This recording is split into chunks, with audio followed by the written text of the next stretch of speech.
Hi guys, welcome and welcome back to my channel. I hope you guys are well and I hope you guys are staying safe. So if you're new here, welcome. My name is Ayotolaoff, the creative director of So Unique Adunni and content creator of this channel. And if you're new here, please don't forget to hit the subscribe button. We'd love for you to be a part of this family and we can't wait to have you with us. This is the channel for you if you're into sewing, DIY crafts. You know, we've got you guys covered. So I do a lot of sewing tutorials and they're absolutely detailed. You can bank on that. And we also have like crafts, silhouette, cameo silhouette or silhouette cameo, whatever, craft. So I do a lot of nice fancy stuff like this little cup here that has like my Oriki Adunni, and it's going to be on my Etsy store as well for sale.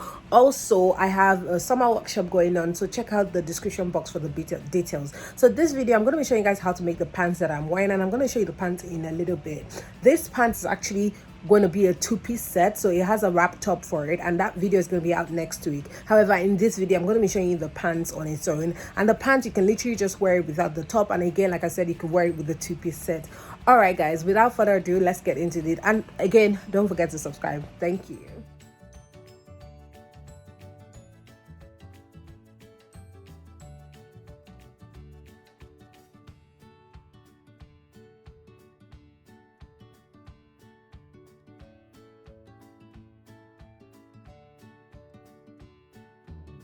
The first thing you'll need is your trouser pattern. If you don't know how to make one, I'll leave links in the iCards and description box on how to make one. Now, I have an updated one that's going to come out in the next couple of weeks, and I will also make sure to update the links when it does come out. You also need your fabric. So for this, I'm just folding my fabric over into two, as you can see. And I know that it looks like the right side, but if you look properly, you find out that this side that's facing the camera is actually a bit duller than the other side that is there. So go ahead and place the back piece of your pattern, and this pattern hasn't been altered. It's basically just a basic trouser pattern that I made, a trouser block I should say, that I've made. It hasn't been altered. You know, if you wanted yours to be like straight, or if you wanted them to be like cropped, or if you wanted them to, you know, be like pencil or wide legs, then you would have to alter it. And you know, as we progress, I will show you how to alter this same pattern. So we're going to use the same pattern and we're going to have some fun with it. Now, after determining the fabric that you need for the pattern for the trouser, one thing I like to do is, you know, pin your pattern onto your fabric, and then for the edge I like to make sure that it's straight. So I cut off anything else with my rotary cutter from Prym, and then I go ahead and bend it over. And the reason why I bend it over before marking out the allowance is so that all the allowances can be considered, and when I do cut it, it aligns in terms of shapes. Now we're starting with the back piece, and back piece is pretty easy. So on the side, you want to go ahead and add a sewing allowance of 1 inch all the way from top to bottom, which is what I'm doing now. And then around the crotch, we want to add a sewing allowance of half an inch, and that's because that's the back, so there's no zipper there, there's nothing there. At the top, you also want to mark half an inch sewing allowance, and then on the inside seam you want to mark half an inch sewing allowance. After marking out all your sewing allowances, you want to go ahead and cut out your pattern. Like I mentioned earlier, folding in the leg hem already kind of makes the shapes that when you do cut it out, it takes the shape that it's supposed to take, and it all aligns. I know that, you know, it's a bit weird for some people because they do it after, and I know some people do it already before, but like I said, this is something that is really good. Look at the shape now. So when I do fold it, it all aligns. I don't need to trim off anything. It's as it should be, and nothing is short as well. So now this is the back pattern all done. One thing I like to do is notch my dart, and I literally just snip it at the dart legs, just snip it a little bit, and at this point the back piece is done. We're going to go ahead and move on to the front piece. So again, you want to fold your fabric over, which I've done, and like you can see, there's a part that is like slightly brighter, and that's like towards me, and a slight part that is like, you know, a bit duller. The duller part is the back. So go ahead and place your front piece onto your fabric. Make sure it's enough. So I had to check. If you notice, I was adjusting it. That's because I was checking if I had enough allowance, but I also didn't want to waste the fabric. You know, you have to be sustainable, guys. So go ahead and pin your pattern onto your paper, onto your fabric, and make sure you pin it all the way. Now we're going to do the same thing as well for the front piece. So you want to make sure you trim off the rough part of the back of the bottom, and then you want to make sure that you fold the hem as it should be. So I fold in by half an inch and about 1.25 inches. That's because when it comes to pants, I like the hem a bit thick, but that's just my personal preference. Next, for this style of trousers, it's going to have the zipper in front. So what you want to do is, starting from the waist, for the waistline, you want to go ahead and mark about 8 inches, which is what I'm doing, or 8.5 inches. And then when you mark that, you want to make sure you draw a horizontal line as shown. Now from the 8.5 inches down, go ahead and mark 1/2 inch sewing allowance for your crotch. And then at the top, you want to mark 1.5 inches sewing allowance up to the 8.5 inches mark as shown. At the bottom, where the 8.5 inches mark meets the 1.5 inches mark you've marked earlier, go ahead and draw a curve. What this is doing is we're literally attaching our fly onto the front piece of our fabric. So if you don't understand, please feel free to rewind and watch that slowly. Now when you're done, go ahead and mark out the sewing allowances of 1/2 inch at the top, mark 1 inch on the side and 1/2 inch on the inside leg, and then go ahead and cut it out as shown. So like I said, this is what it looks like when you've cut out the fly and you followed the shape. You should have 1.5 inches extension and then 1/2 inch at the bottom part of the crotch, and then obviously 1/2 inch in the inside same, and this is what both patterns look like. Now it's time for sewing. To actually sew the trousers, you need your tailor's scissors, you need some snips, you need your measuring tape, you need your tailor's chalk, you need the appropriate zipper, you need the hook and eye for the pants when you're finished, you need some pins, and of course you need the front and back pattern that you've cut out already. So let's go ahead and get to sewing. By preference, I tend to work from the more tedious stuff and then I move to the easier stuff. So I'm going to start with the front piece. The first thing you want to do is determine if you want pockets. If you want pockets, this step is for you. If you don't want pockets, skip this step altogether. First, determine the length of your pocket. So in this, I went with 6.5 inches and I marked that on my pattern, not on my fabric. Then I determined the width of the pocket. For that, I recommend nothing more than 2.5 inches or 3 inches actually, but you can use 2.5. Now draw determine the shape that you want your pocket, if you want it slant or if you want it curved. In this case, I went with a slant pocket. So I went ahead to slant like the 2.5 mark to the 6.5 mark, and this is what it looks like. Now after slanting this, I go ahead and fold the paper in as shown. I don't cut it off, I fold the paper in because it'll be useful later, and then I now go back to mark out all my allowances. So essentially, I want to make sure that along the slant line, I have an allowance of 1/2 inch sewing allowance. So I go ahead and mark 1/2 inch, and then where it ends, I put a horizontal line to be sure, and then mark 1/2 inch above that as well, as you should really. Now after marking out the allowance, this is what it looks like, and this is the first step when you're making your pocket. So go ahead and cut out the allowance as shown. So like I said, 1/2 inch above where it stops, and then 1/2 inch along the line. After marking out the allowance, this is what it should look like. Next, you want to get a piece of fabric for your pocket, and for this I've literally gone with the whole Ankara length, which is 45 inches, and I've gone with a width of about 17-18 inches. So again, this depends on how large you want your pocket to be. Fold it into two so that you have the wrong sides like this and the right sides are facing each other, and then go ahead and place your fabric on it. Now before you do this, you want to make sure you have a straight edge at the bottom, so the part that faces the hem of the trousers must be straight. Go ahead and place the pattern on it as shown, and you want to make sure that your pocket is not extending below the hip line as well. So that's the line that is labeled C on your pattern. You want to, or where the crotch is on your pattern, you don't want it to be too long, so try to make sure it's not extending beyond. So pin your pattern in place as shown on one side, and then go ahead and follow the shape of the pocket area as shown. So essentially, I only follow the 1 inch allowance space on the pocket area. Make sure it's pinned in place. Now after doing this, you want to fold it over as shown. So you want to fold the pocket piece over, but you want to make sure the pocket piece is as flat as possible. So if you need to pin the pocket pieces rather, because there are two of them in place, go ahead and pin it in place, right? Which is what I'm doing now because it kept on moving. Fold it over again, like I mentioned, and make sure that it's straight. And again, you can see how large your pocket will be already. So in this case, the pocket is nearly making contact with the crotch area, which is, in my opinion, large enough. Now, after pinning it in place, go ahead and open up the folded area. So you want to first pin the pockets and the fabric together where you had a 1/2 inch, and then open up the fabric, and then go back to mark your allowances as you would when we were cutting the fabric. So you want to mark 1 inch all the way following the shape of the fabric, and 1/2 inch all the way at the top, right?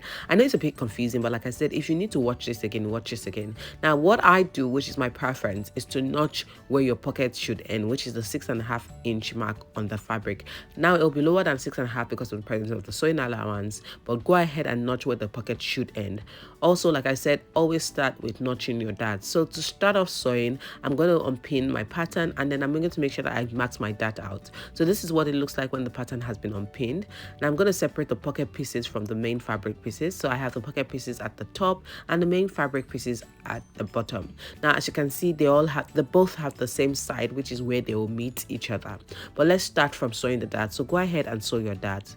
After sewing the dart, this is what the dart looks like. Now it's time for us to start sewing the pocket. So open up the fabric, and if it helps, you can separate it so that you're working with one piece at the time. So one leg piece at a time. Now align the pocket piece with the trouser piece, and as you can see, it aligns, and then go ahead and sew on 1/2 inch sewing allowance. At this point, it became a bit difficult to manage, and I wanted to show you guys properly. So I'm working with only one leg. So from the front, I took only one leg. Now after sewing the pocket piece to the main fabric piece by 1/2 inch, I went ahead to notch it. It's very important that you notch it and top stitch it. After top stitching, this is what it looks like, and of course you top stitch towards the pocket, not the main fabric. Go ahead and fold it over, and again, remember when I said to notch where the pocket meets the main fabric? This is the part where it's important. Fold it over and then go ahead and lay it flat. At this point, where the pocket meets the notch, go ahead and pin it in place if it helps. And then what we're going to do is we're going to hold that in place. But what I want to do before holding that in place is, after you pin the notch piece onto the fabric, right, we're going to go ahead and make sure that it aligns and the pocket lays as flat as it should be. At the top, a trick is you want to make sure that it's 2.5 inches plus any sewing allowances that you left. So in this case, it will be 3.5 inches, because I left 2.5 inches when I was marking the pocket. I don't know if you understand what I was saying. I know it's a bit confusing.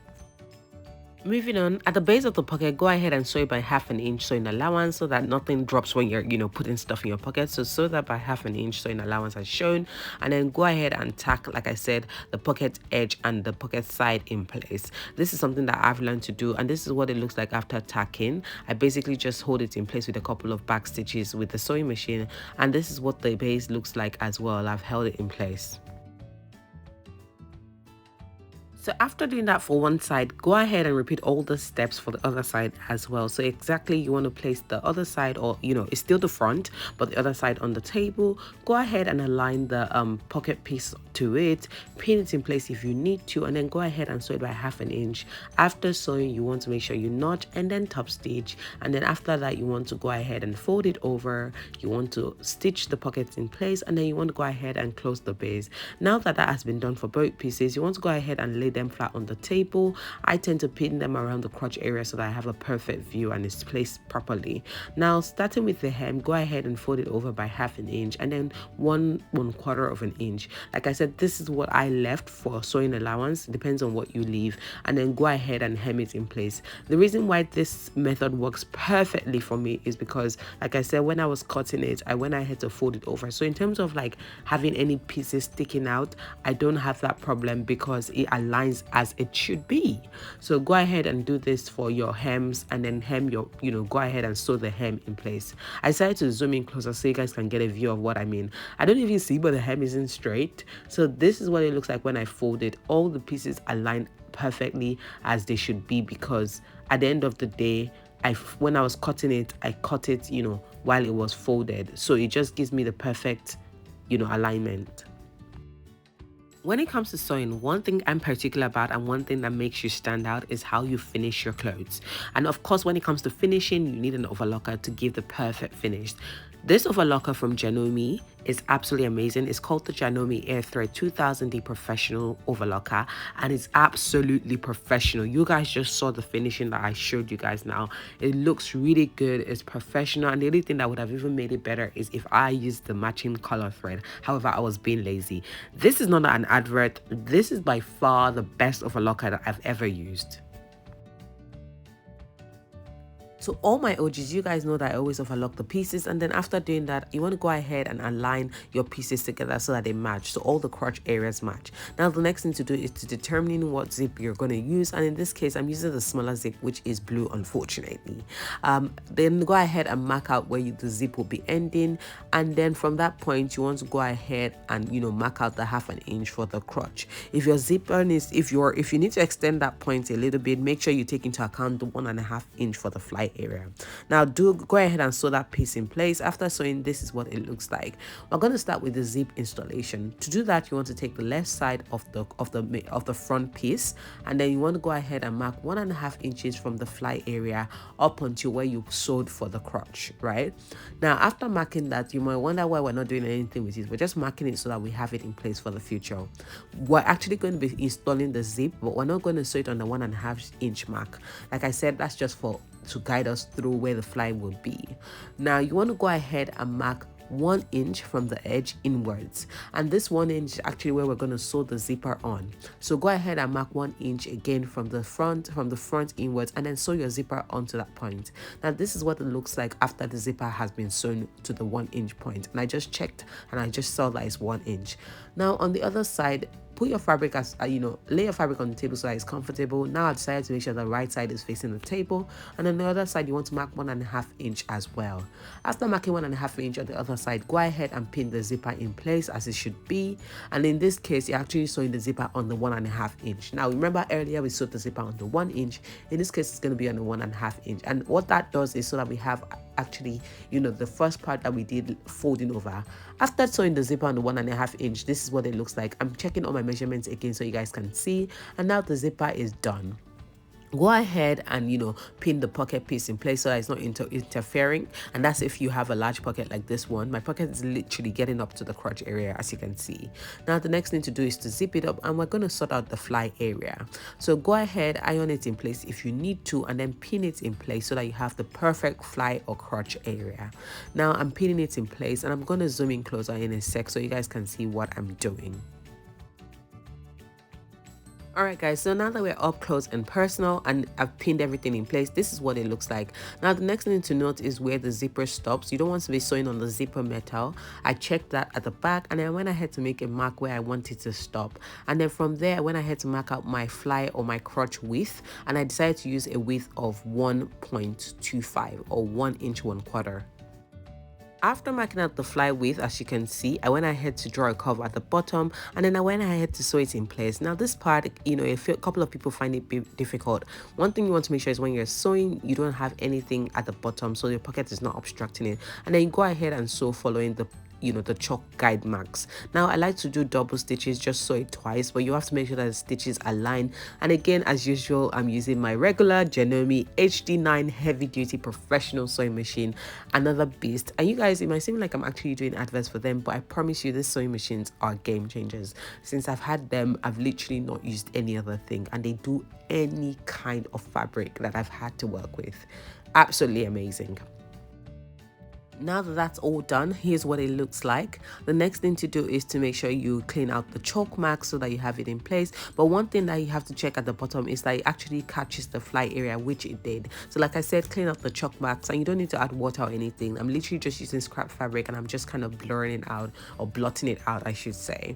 Now that that's all done, this is what it looks like, and literally the hard part has been done. So this is what the front piece looks like. Put it away, and then go ahead and grab your back piece. So on the back piece, we're going to go ahead and hold the crotch area in place, and then we're going to go ahead and mark out the dart. Very important, make sure you mark out your dart. So I always snip my dart when I'm cutting, so it's been snipped, and then I'm just marking it out. So the next thing to do for the back is you want to sew your dart in place, and you also want to sew the hem in place. And again, this is what I was saying about the hem. When you cut it, when you fold it while cutting it, it all aligns as it should be. So go ahead and sew the dart and the hem, and this is what it looks like after doing that. Now the next thing we're going to do is we're going to overlock our pieces, and as you can see, I've gone ahead to do that. So I've overlocked each piece, aligned it, and now you want to go ahead and sew the crotch. So place it together and sew the crotch. After sewing the crotch, this is what it looks like. Now for the back, in this case, there's no back pocket, there's no zipper, so your back is ready to go. Go ahead and place the front piece on the back piece so the right sides are facing each other. So you want to place both pieces on each other so the right sides are facing each other, and then you want to make sure the sides seam aligned. So the waist should align up onto the hem if you've cut it properly and you've sewn it properly, and then go ahead and sew the sides on 1 inch sewing allowance as shown. After sewing the sides, this is what it looks like, and at this point, you know, we're nearly there, nearly at the finish line. The next thing is the inseam. So go ahead and open the legs of the pants as shown, and then go ahead and match the midpoints together. You want to make sure the stitches match, and then you want to work your way, pinning all the way from the midpoint or the crotch area all the way to the hem of the legs, right? So go ahead and do that all the way to the end, and then after doing it one side, you want to go ahead and do it on the other side as well. So you want to pin your trousers all the way from the crotch. Make sure you always start at the crotch, make sure that the seams match at the crotch, and then pin your waist all the way to the leg. After doing that, sew on 1/2 inch sewing allowance, and after sewing, this is what it should look like.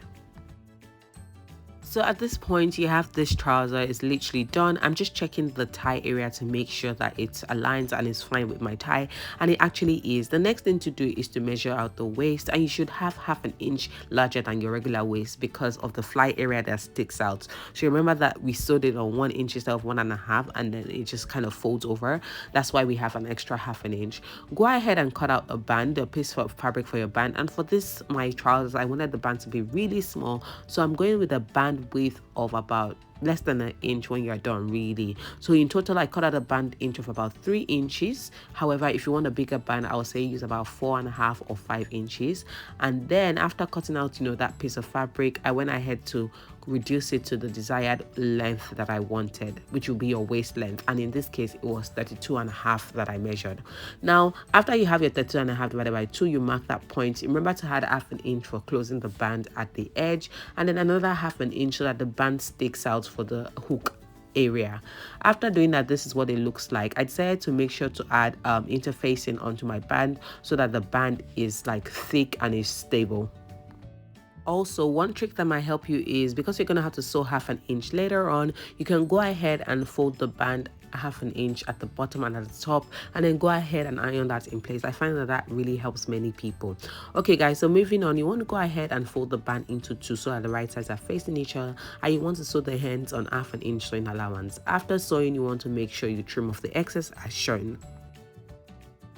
Next, you want to go ahead and install the band, and your trousers should be all done. I'm going to quickly run through how to install the band. However, I will do a detailed tutorial at a later date for that. So I'm going to be installing the band in a different approach this time. I'm going to be installing it to the front first, which is, you know, different from what I typically do.